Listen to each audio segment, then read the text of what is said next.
So good evening and welcome. Thank you for coming so numerous for this exceptional event.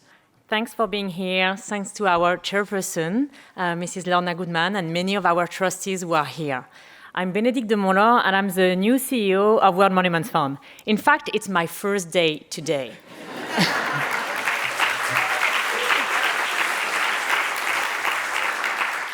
And I could not think of a better event to start with. Since I've been appointed, many people have asked me, but what exactly is a monument? That's a good question and a tricky one for somebody who is going to try to lead World Monuments Fund. And I think tonight's event gives us a sense of how complex this question is. Because a monument can be, of course, a place of incredible architectural importance. But what this event and this project tells us is that a place can also be a monument because of its social and cultural importance. This project is really incredible. It talks to us about the importance and the power of collective action. I think we would not be here if a few leaders from Alabama had not decided a few years ago to unite their forces and to get included in the World Monuments Fund list, watch. And this is exactly what we want with this watch. We want to trigger collective action, empowerment of communities around places, heritage conservation. And I cannot think of a more important place in America. Those 20 sites, churches, barbershop, private houses, are so important. American history would not be the same without them. Of course, like the civil rights wouldn't be where they are today without them. So that's why it was so important that World Monuments Fund included it in its 2018 watch. But I think what was also immediately clear to us is that we didn't want only to put it on the list. Along with the Birmingham Civil Rights Institute, we immediately began working on how to get those stories to the next generations, how to make sure that those voices, the people who lived in those places, who lived those stories, could have their voices remembered, and historians could work on it. Next generation could be inspired by it. And that's why quite rapidly emerged this idea of a digital platform with interviews, with a lot of original content, transcripts, maps, timeline. So go on this platform, you will see some excerpt, you will hear a lot about it tonight, but it's really exceptional. I spent quite a few hours watching all those videos, and I cannot tell you how moving they are, how angry they make you, how hopeful also they make you. So I think they are really, really important, and they remind us that monuments are nothing without human beings. You know, they really work together. They remind us that places can really change the world. So this is Voices of Alabama.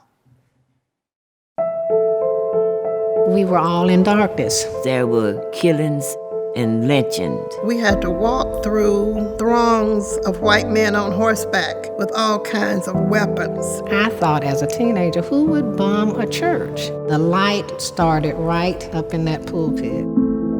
The movement consumed our church 24 hours a day, 7 days a week. 1948, the first library for blacks started in this building. And they loaded the Freedom Riders onto the truck and brought them here. The Women's Political Council, it got its start here. We haven't really told the story to our children, that there was just so much that happened before the bridge. We needed something positive that you could see. We need not only to preserve it, but we need to teach it to those who come after us. So I want to give special thanks to all those who made this project possible, especially Jacques Scheer and the Ellsworth Kelly Foundation, as well as Friends of Heritage Preservation and an anonymous donor. Without their gifts, this project would not have been possible. And as he was reminding me, we kept coming back and saying, oh, if we get more, we can do the project better. And they always said yes. So we are extremely grateful. I'm very grateful also, obviously, to the team. This morning, they were so excited, all of them, about tonight, about this project. It was really beautiful to witness the whole team coalesce around this project. And I want to thank Lisa Ackerman, because she's here somewhere. And she's been...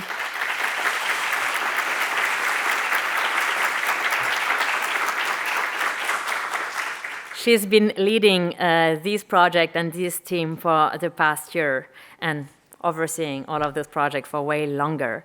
Also, of course, our great partners at the Birmingham Civil Rights Institute, the consortiums, as well as partners like the Alabama Public Television, the editor Cameron Clendaniel, sorry for the pronunciation. They all brought Voices of Alabama to life. I also want to tell you that this is not the end. We are not going to stop here. In fact, World Monuments Fund has been working for the last year with the Birmingham Civil Rights Institute and the Consortium on a creative placemaking project. The idea, if you're not familiar with this term, is really to think together on what comes next, what are the models and strategy to inform the next stage of growth of those 20 sites. So I'm really happy that we are not stopping with this great digital platform, which is already an amazing achievement, but we are going to continue to bring to life those sites and to make sure that all the generations know about it. So I'm going to finish to say how wonderful for the team it's been to partner with the BCRI and with the consortium over the past 2 years. And it's a privilege for me to introduce Andrea Taylor, who is the CEO of the Birmingham Civil Rights Institute. And she will share with you some remarks and introduce tonight's panel. So thank you and give her a warm welcome.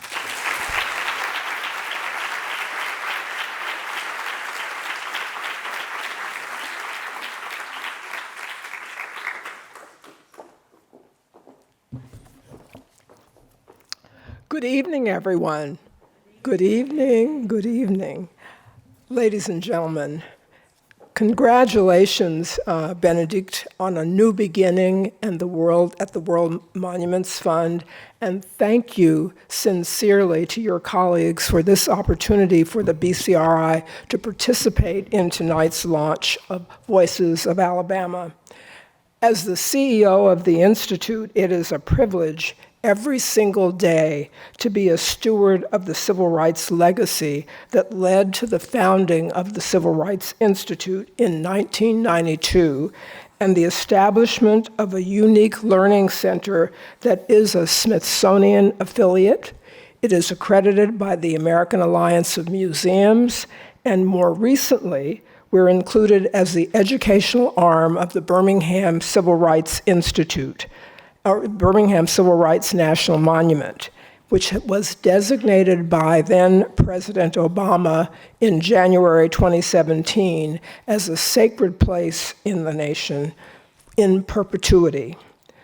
We are currently working with the National Park Service and other stakeholders in the Birmingham Civil Rights District to commemorate, preserve, and interpret to the public the dramatic events of Project C and the struggle for civil and human rights that occurred in Birmingham in the 1960s and 1970s.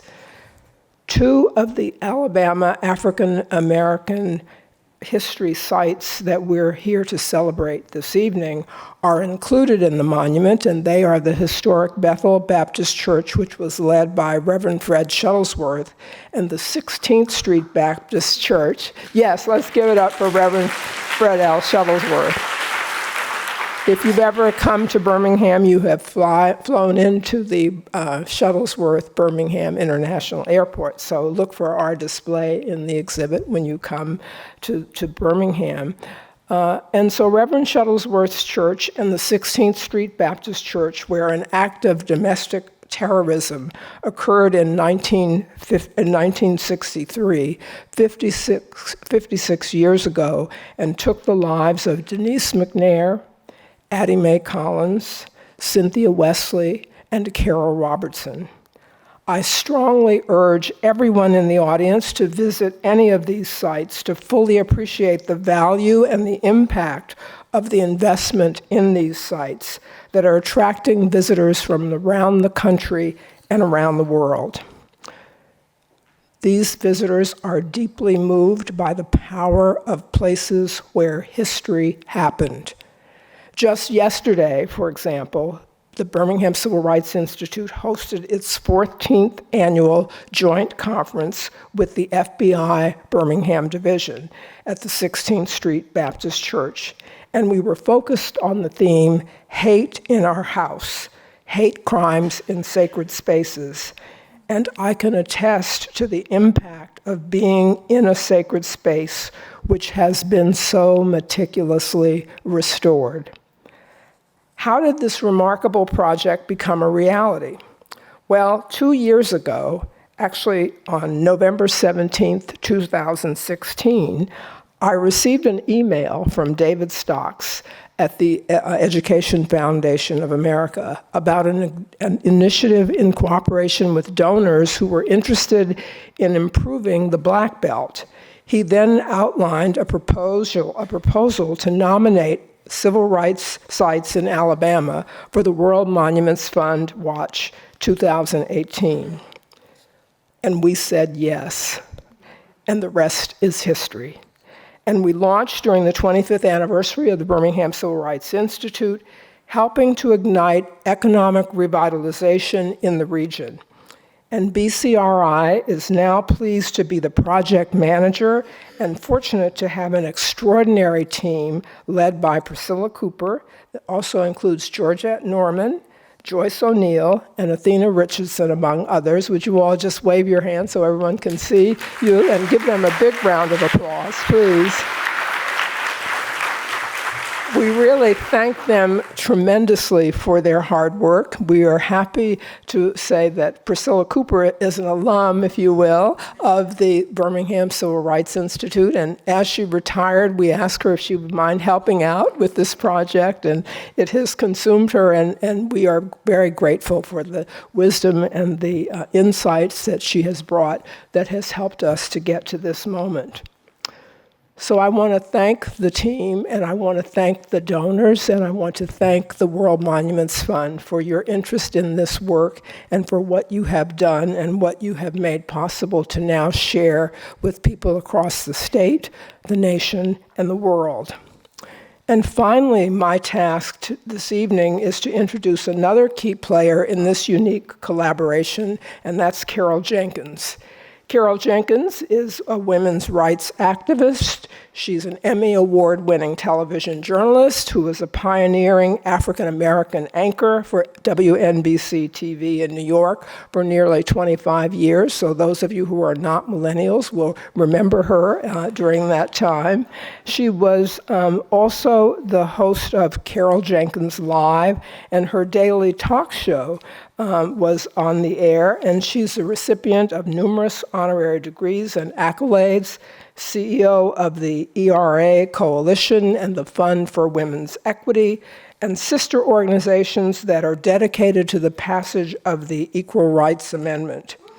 Yay, let's give it up for Carol Jenkins.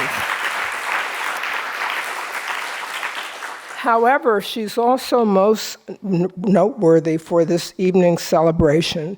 She's a strong advocate for Alabama's award-winning Alabama's history, and she's the executive producer of numerous award-winning films on the National Museum of African American History, on the Birmingham Civil Rights National Monument, and that film won a Telly Award last year in 2018. She's made many visits to the Institute and to Birmingham, and with her daughter, Elizabeth Gardner, she's the co-author of a book called Black Titan, A.G. Gaston and the Making of a Black American Millionaire, who was in Birmingham at the time of the Civil Rights Movement and was an important funder. And Gaskin is a successful entrepreneur who was also Carol's uncle, and most importantly, the Gaston Motel is the centerpiece of the Civil Rights National Monument in Birmingham. Her book won Best Nonfiction Award from the Black Caucus of the American Library Association, and Carol is the ideal person to lead the discussion this evening of the Alabama Voices Project. Let's give her a warm welcome and thanks. Thank you to Carol Jenkins.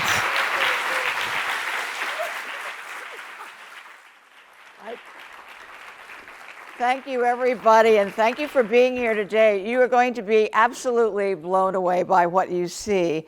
And to keep in mind that what you see may have been lost forever, and only because of some very, very smart, and as you'll see, we're a panel of all Black women. I mean, you know, don't take anything from...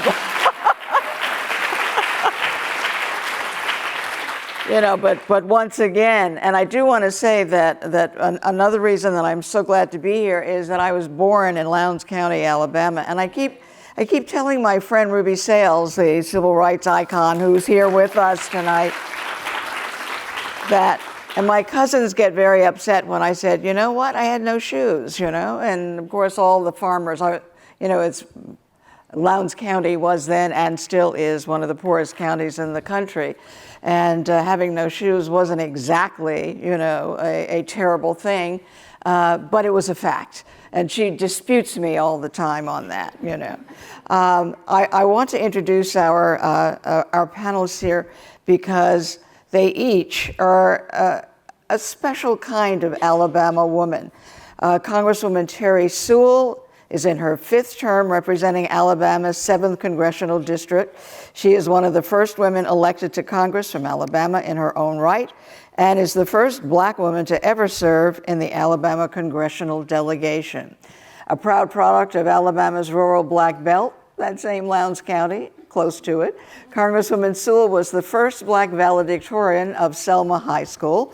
She is an honors graduate of Princeton University and Oxford University, and received her law degree from Harvard Law School, and I'll tell you more about that. That's pretty good for Lowndes County, Alabama.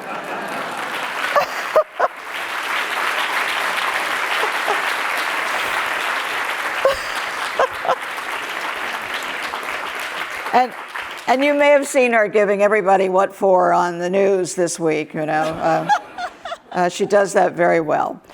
Priscilla Hancock Cooper became project director of the Alabama African American Civil Rights Heritage Sites Consortium in 2017, continuing her service to the Birmingham Civil Rights Institute after her, what they said was her retirement as BCRI Vice President of Institutional Programs. As project director, she has nurtured the collaborative statewide network to preserve and promote these historic sites and their stories. Priscilla, please come forward, and thank you so much for refusing to retire. And the only question is, everybody asked her, and how many more years are you going to be monitoring this? And finally, Joyce O'Neal is a veteran of the 1965 Voting Rights Campaign in Selma, Alabama, and featured in the oral history interviews. A lifelong member of Brown Chapel AME Church, she shares the story of the historic church and her memories of the movement with local, national, and international visitors.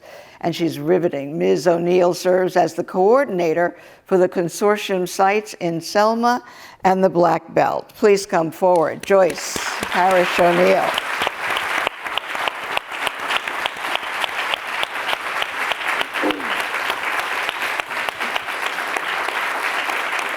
And I've only had a little while to talk with her tonight, but already, the stories, I had watched her video, as we're going to do now, so you get a sample of what has been created here. When you talk about, Benedict talks about monuments, you know, and we usually think about the structure, you know, but what this project certainly reinforces is that it is the people who make it, its history, and it's history that almost vanished, that was almost gone. Let's take a quick look at some of the video of Joyce at Brown Chapel. Those stained glass windows were ordered from Germany in 1908 and put in the church when the sanctuary was built. Some Wednesdays, we had to come up in the sanctuary, describe what the scene is in that window, and recite a Bible verse related to that picture. Don't ask me to do that now.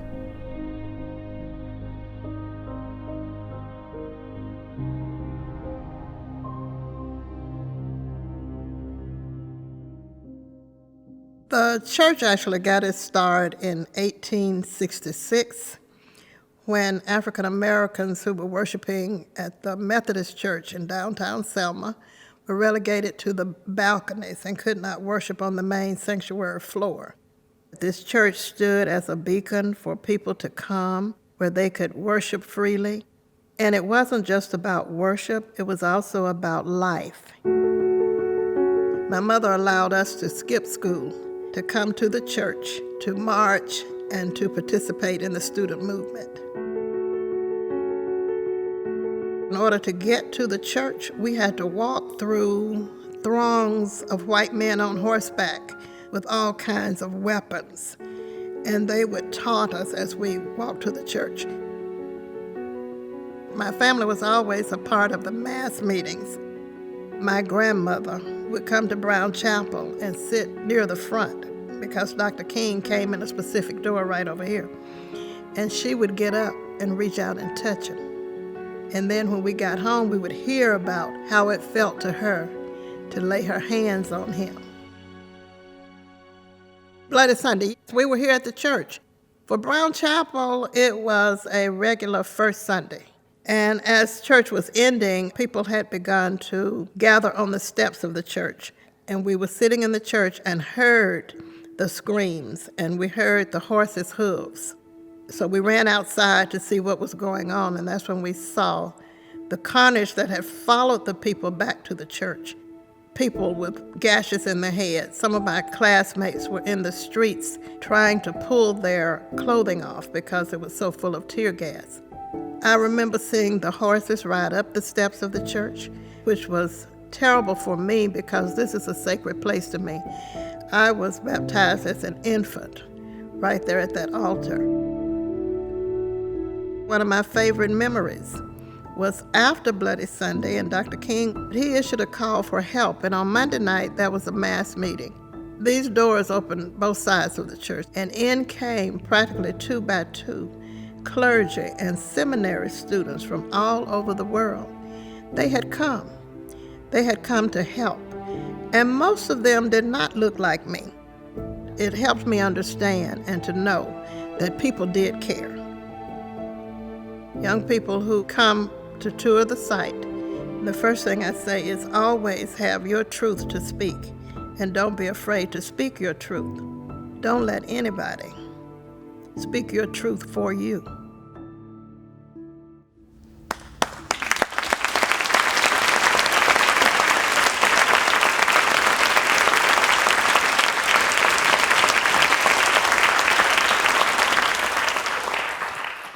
That is just amazing. And of course, for any of you who know what it takes to get that kind of story, Joyce's story and the visuals and all of that together, you know, in such a moving way, you know that the World Monument Fund has done a terrific, terrific job. And the Consortium and BCRI, this is really a classic cooperative effort that is really turned out very well. Joyce, you were in the green room telling me about those horses' hooves. Just tell me that story about what? Well, I really have horses during the movement. I've always loved horses, but horses during the movement were not a positive thing. Because as a young female walking to the church in order to march, as I stated, you saw in the video, we had to walk through these white men on horseback. And then I keep a vivid memory of Bloody Sunday when I saw the horses ride up the steps of the church. And you heard me say that I was baptized in that church as an infant. So it's a special place for me. It's a place where my mother took us to be nourished spiritually. And to see someone ride a horse, to be so disrespectful of an African American institution such as Brown Chapel was very painful to watch. And then that memory is still painful for me. I have a feeling that you experience it, and I think that there are many of the others of us will experience it, just imagining that. Thank you. Terri, this was your church too.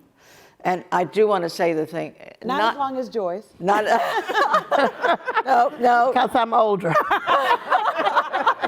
Not as long. Well, your mom was a very, active in the community as well. And by the way, I want you to know, not everybody in Alabama is related, but we are.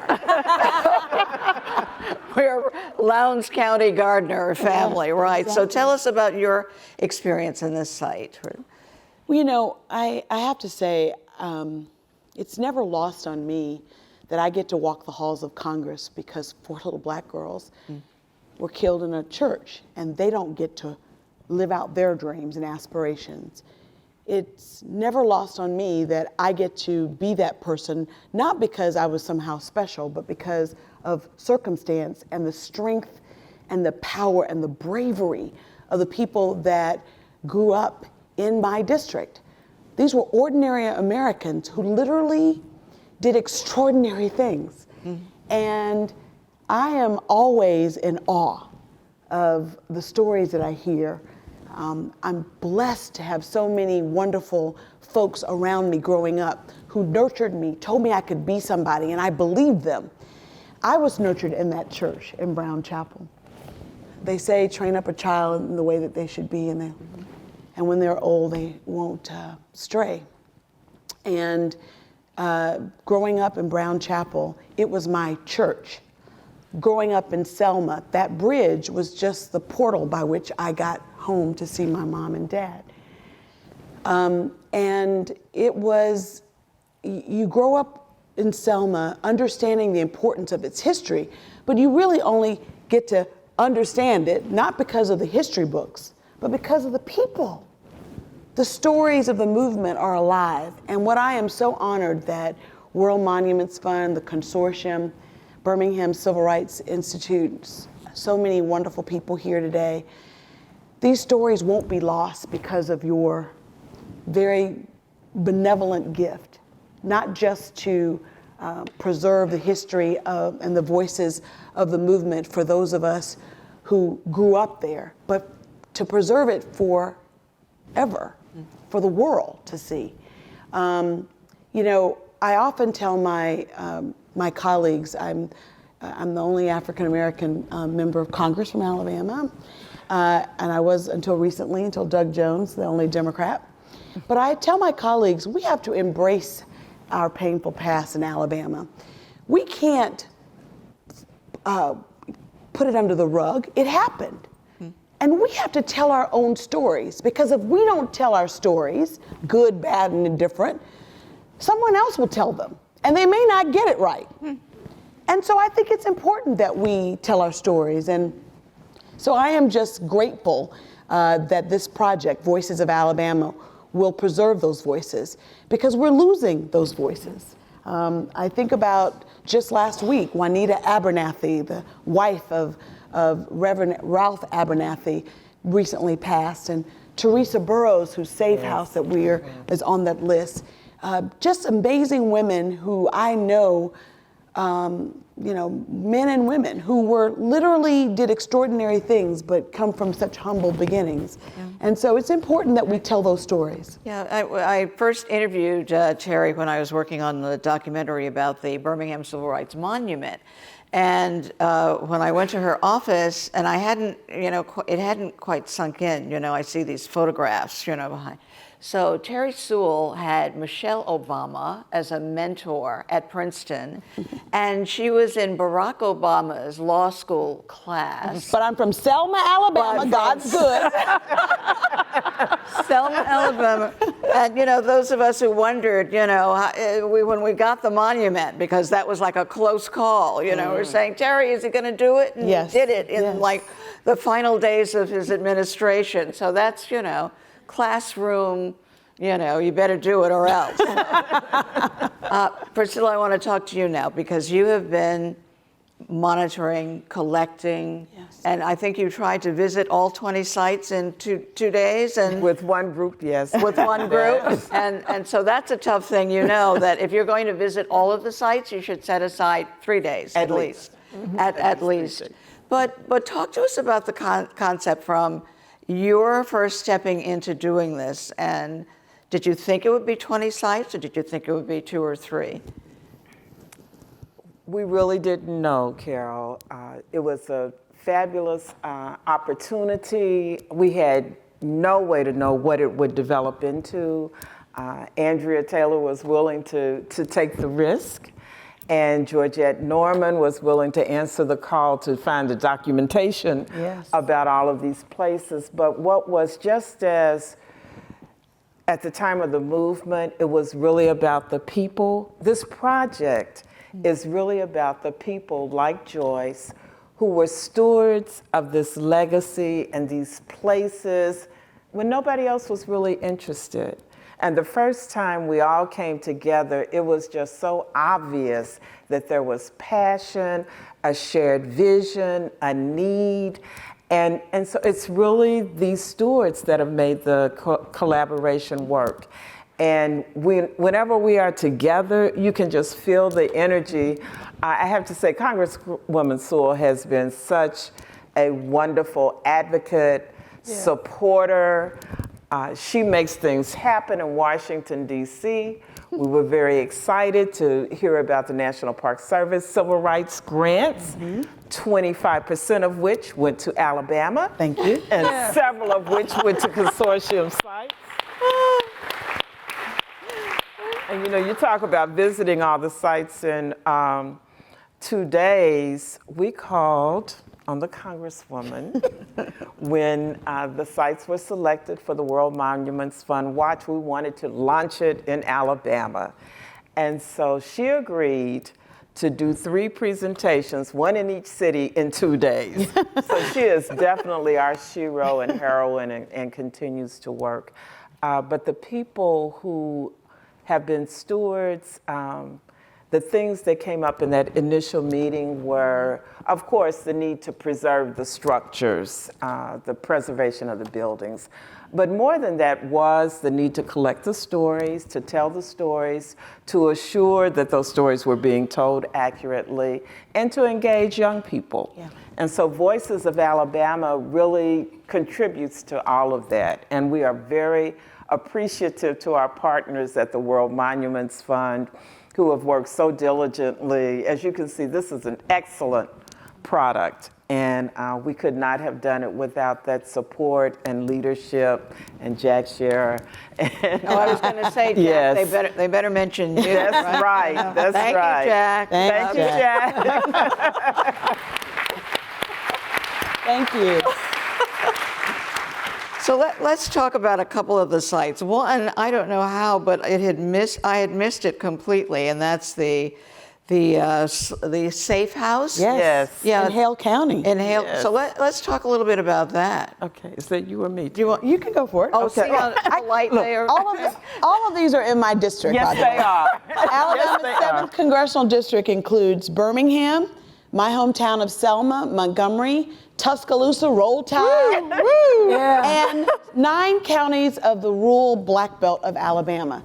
And in that is Lowndes County and Hale County and Marengo County and Perry County, where Coretta Scott King was born, as well as where Juanita Abernathy was born.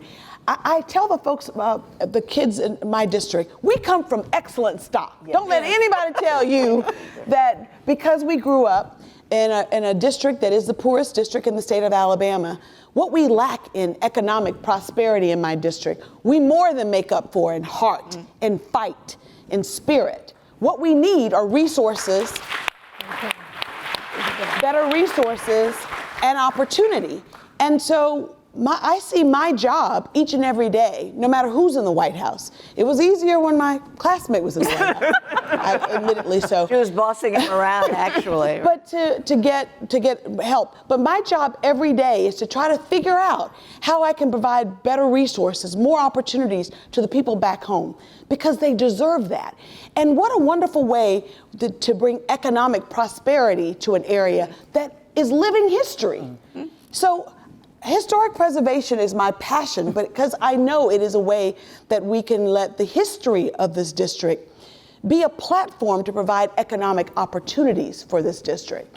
And in order to do that, we have to be able to preserve it. And one of those is the Safe House. Is this Priscilla talk about yes, Teresa Burrows. Yes, Teresa Burrows.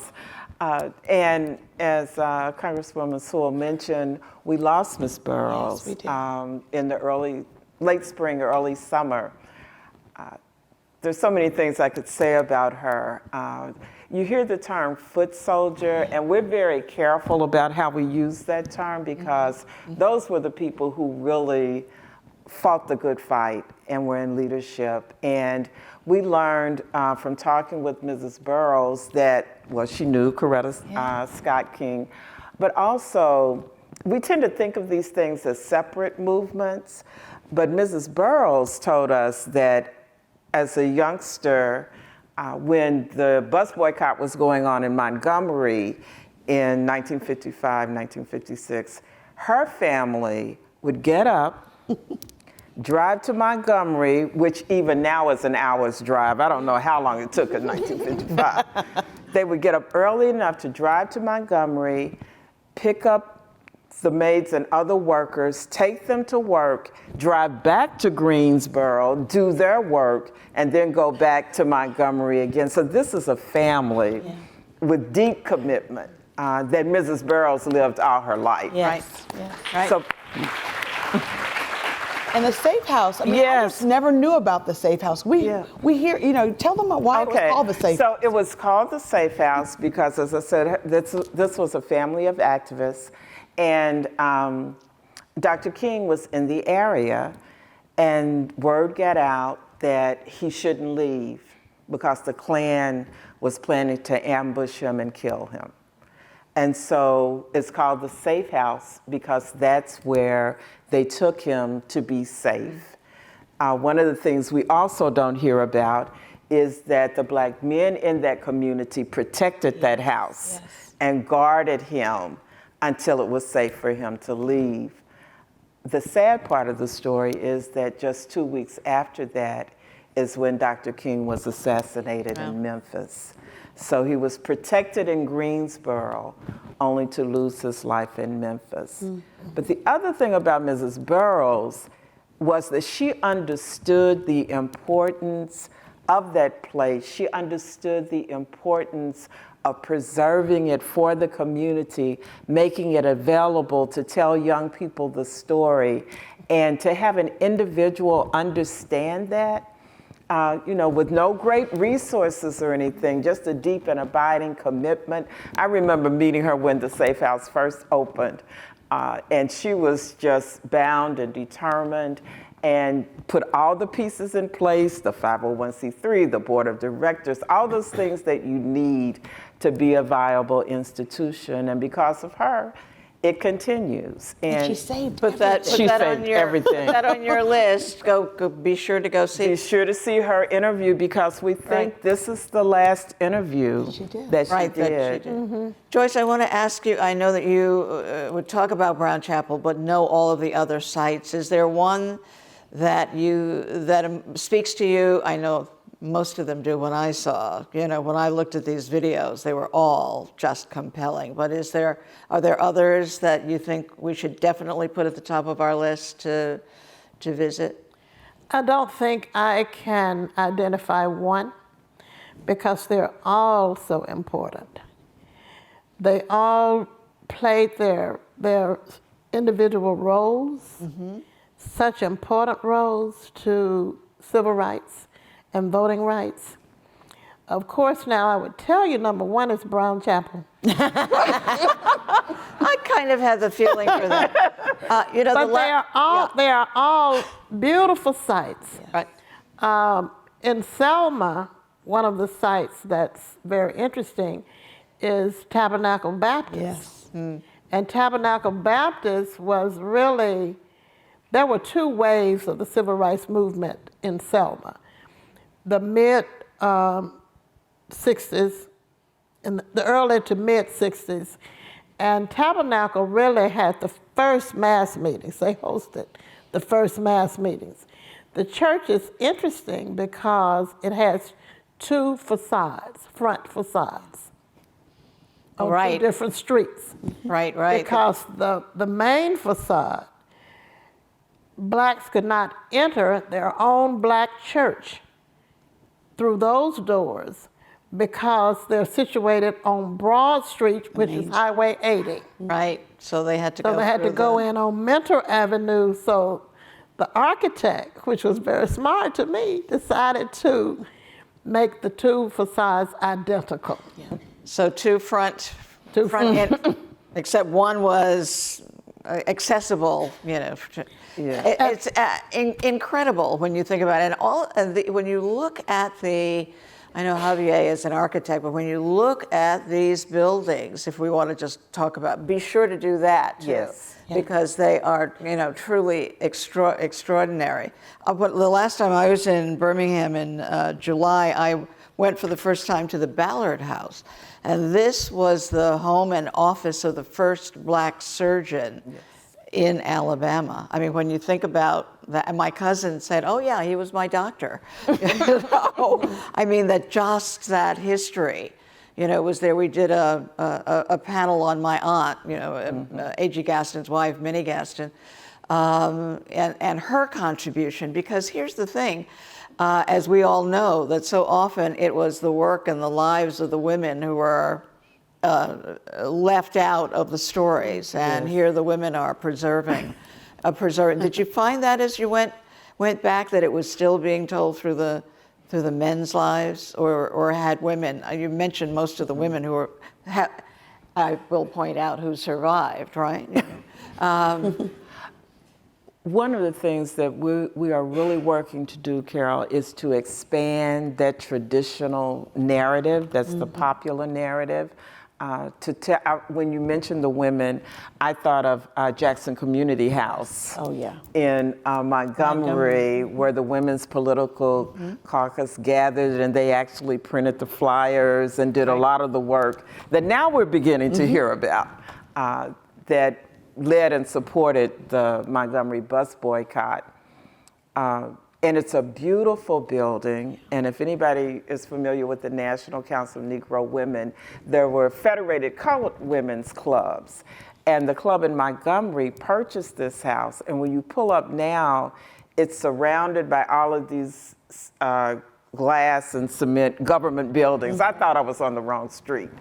And these women fought, the state of Alabama fought state government to keep and preserve this beautiful property. Another oral history interview you need to be sure to watch, and a place to visit. It was also the location of the first library for African Americans, and the librarian was the first licensed librarian of any race in the state of Alabama. So there are fabulous But they had a lot of clubs in there, right? Yes, they did at that time. It was everything. Right. About the fact that they had the audacity to purchase this land. Right. And to purchase the home.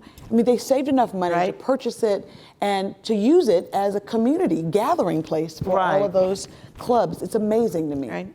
As I was learning more about this Voices of Alabama project, I was thinking about, the 1619 project in the New York Times most recently, where some of the best writers in our country tackled this issue of slavery.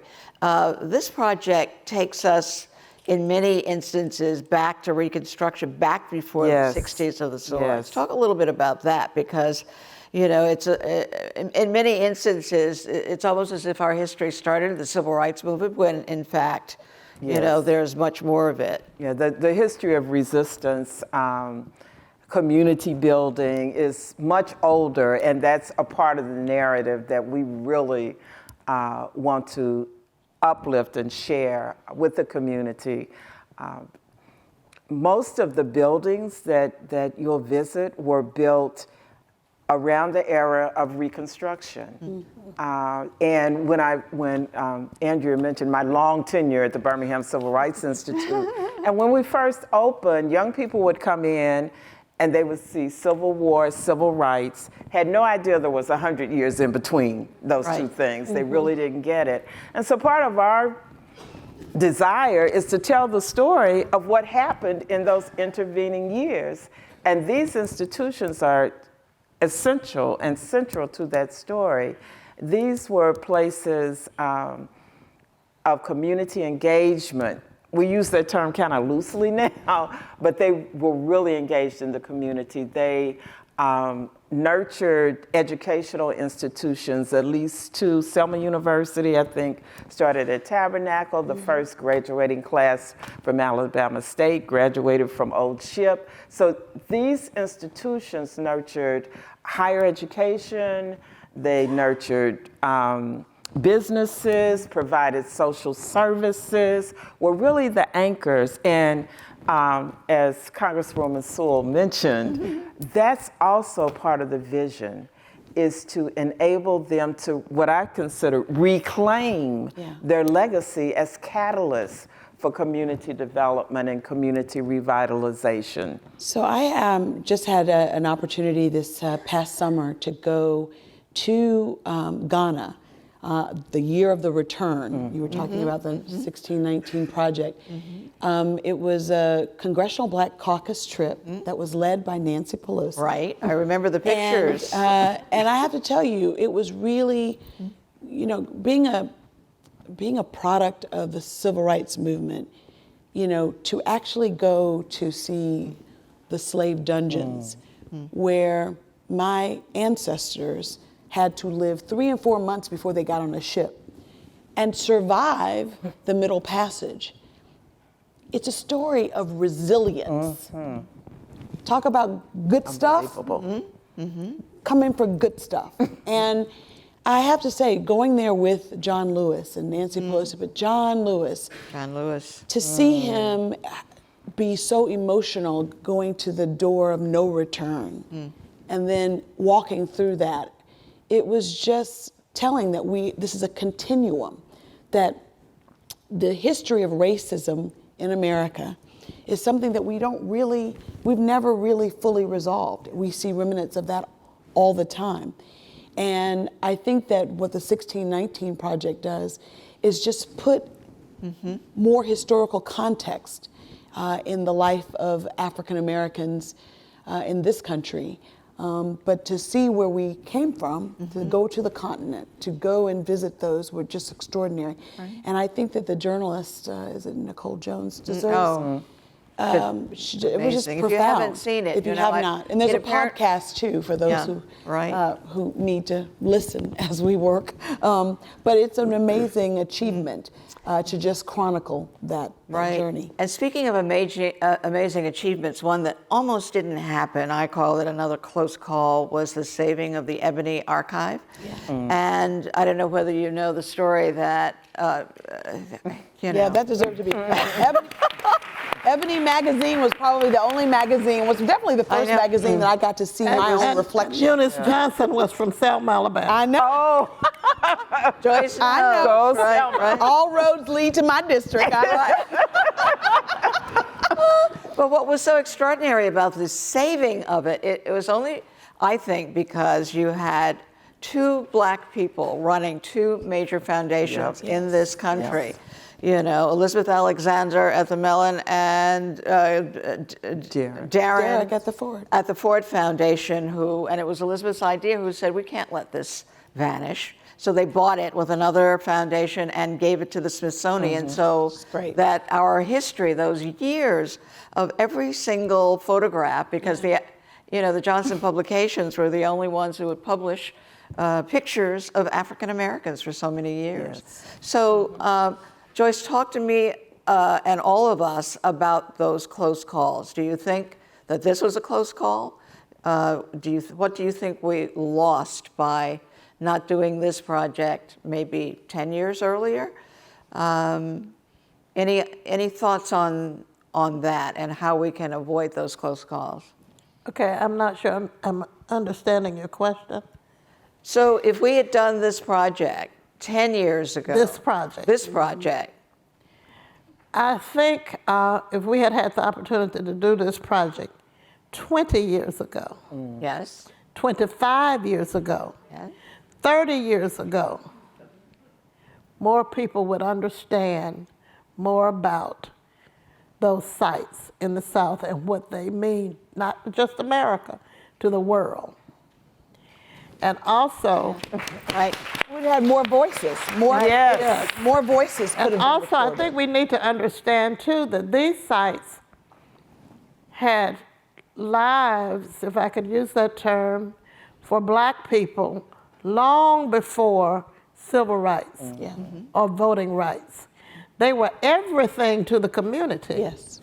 Brown Chapel AME Church was the social center. It was a community center. Tabernacle was. Bethel. All of those churches were the center of their communities where you could go. I mean, we didn't have a movie theater that we could walk in, that we didn't have to sit in the balcony. So we gathered at the church. In my community, in the Black community, there were no paved sidewalks. Right. But there was pavement around Brown Chapel. So we slung our little skates on our shoulders. We walked down to the church, pulled off our tennis shoes, put on our skates, and skated around the church. The church was everything to us, everything that America didn't provide. For me, as a little Black girl in Selma, Alabama, my church did. Wow.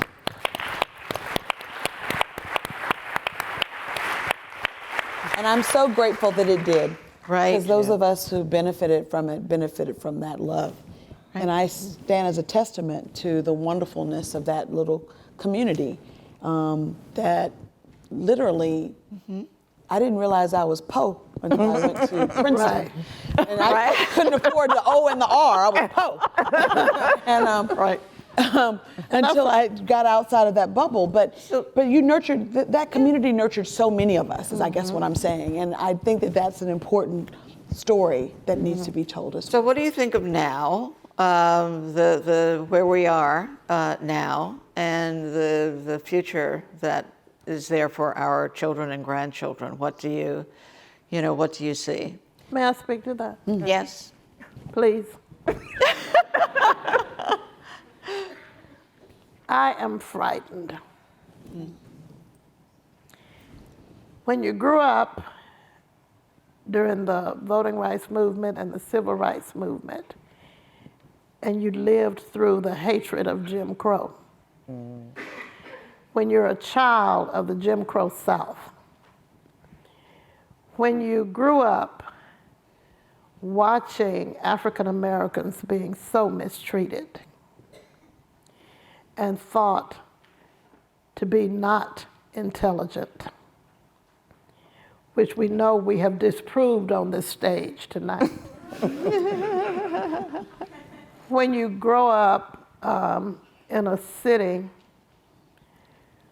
where your parents were not respected just because of the color of their skin, I'm frightened.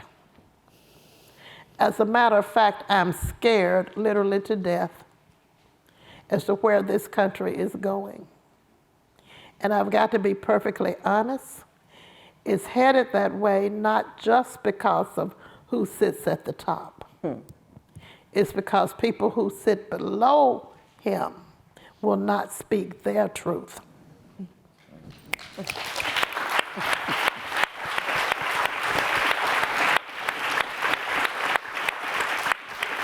Priscilla? Yeah, and I think that, that's the challenge to all of us, each of us, to paraphrase the quote, the only thing that it takes for evil to succeed is for the good people to be silent. To be silent. I was thinking about that question, Carol, and again, I'm paraphrasing from Dickens, The Best of Times and the Worst of Times. I understand that sense of fear because we are seeing levels of blatant hostility based on race that we haven't seen in a long time. And we know how easily a mob can be created and how easily, unfortunately, human beings can be led to acts of violence that we couldn't even imagine. That's the worst of times. The best of times, the converse of that is that I see young people who are committed to creating something better. We're seeing this interest in civil rights, wanting to know more, even though shamefully, our educational system still is not teaching this history. So share Voices of Alabama with your classroom teachers and college professors. Yeah, exactly. And I also think that, I think that the best of times, the inspiration of the civil rights movement is summed up in that famous quote by a king that the moral arc of the universe is long, but it bends towards justice.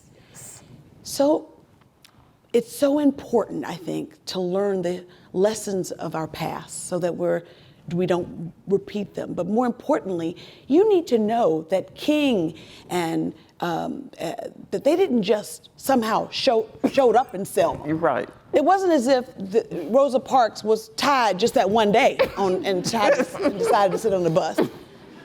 That they were tacticians, they were strategists. Yes. And it was because of their tenacity, their temerity, their bravery, that we had a civil rights and a voting rights movement that led to a human rights movement that really changed the world. And those same tactics of civic engagement, and as John Lewis would say, nonviolent civic engagement, are still relevant today. And we see them in the activism of our young people, like Parkland students for gun violence. We see it in young people, telling us about why climate change is so important to their generation. And so we have to remember that it was a young John Lewis. Right. Yes. Right. My mom has a saying, bloom where you're planted. You don't have to be a member of Congress or a journalist, or you could make a difference where you are. And so those stories have to be told, not just because of their relevance for a movement back then, but for the relevance of movements yet unborn. And I'm just grateful that those voices will still be there. They're relevant now. When I think about why it took me a minute to get here, why it is that the inquiry that my intelligence committee is going through is so important, I bring it back to the fact that people in my district died for the right to vote. Absolutely. The integrity of our elections is sacrosanct.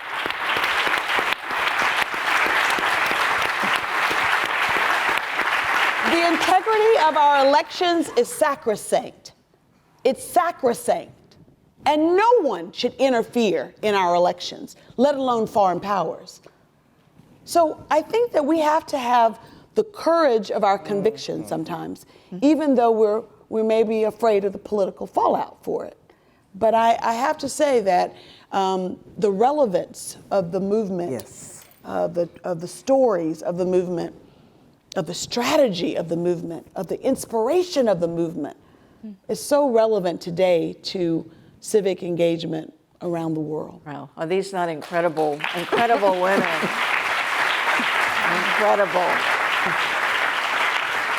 I'm told that we have time for a couple of questions from the audience, and we have mics that are floating around. So if you do have questions, this would be the time.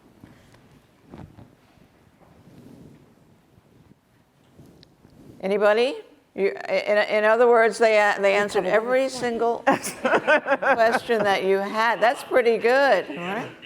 Beyond, right, Jack? I wanted to ask about what do you think the next steps are? What do you think the next phase of this project will be?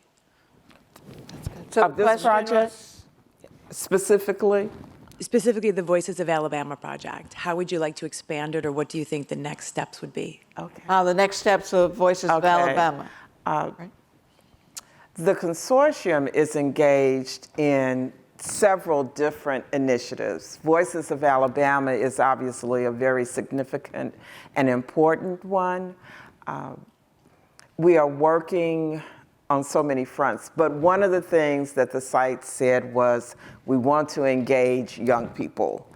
And so we've been awarded a grant from the Institute of Museum and Library Services to expand the Birmingham Civil Rights Institute's successful Legacy Youth Leadership Program to our other communities. And Voices of Alabama will be an important part of that curriculum. There's also interest in how do we make this available to students in the classroom and to classroom teachers. So we see it as a resource that can be used within our project, in the broader community, at the sites, but also within schools. And I have to say, selfishly, there are so many amazing sites that are worthy of being preserved. Private philanthropy is great, but these are America's sites. And so I am so happy that the Department of Interior, with a little help from those of us who pass bills, a little push, to, perhaps the greatest legacy for me is the fact that we got in the President's budget for 2015 specific authorizations for civil rights sites, for preservation of civil rights sites in particular. Yes, 2015 was the anniversary of the Selma to Montgomery March, and I told the president he cannot come to Selma empty-handed.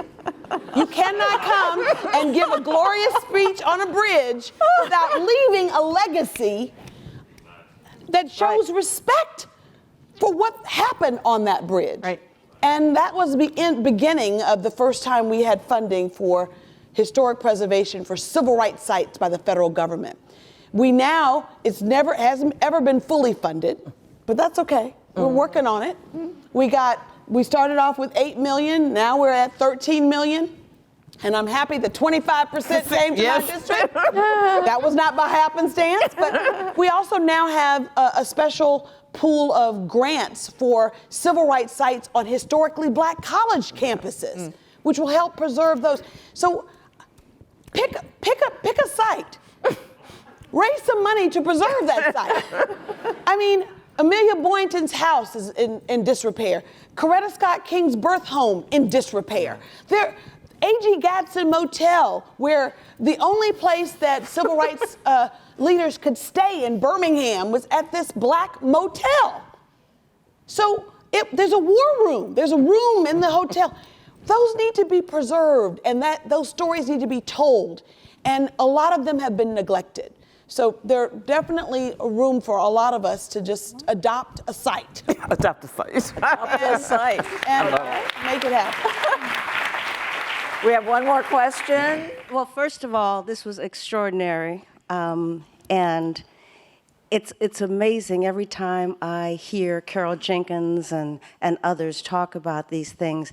But I was just wondering, is there any coordination? And I plan to look at all this stuff and listen to all of it.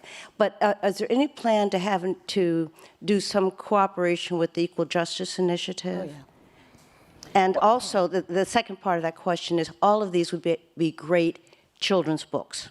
And the great Dr. Janet Dewart-Bell. Okay. We want you to come and visit Alabama. I want you to know that what the director of tourism, the state director of tourism, Lee Sintel, I am just all things came together. People were in strategic places and saw the value of Alabama telling its story and letting its voice be heard. So the Equal Justice Initiative, Brian Stevenson has done this lynching memorial that is amazing in Montgomery. And people come from around the world to go to the Birmingham Civil Rights Institute. What I'm saying to you is you can spend 3 or 4 days in Alabama visiting tons of wonderful things. And so the reality is that we have got to, that's why the consortium is so important, because we had to figure out a way that we could bring all of these amazing projects under one umbrella and promote them for the great causes that they are. And I would love to stay here for the rest of the evening talking with you about this. There is so much. By all means, please go to the website and look at every single one of the videos. You will learn something there. Adopt a site. But by all means, keep in mind what these women have said. I'm going to lead the standing ovation for a terrific panel, a terrific. Thank all of you all.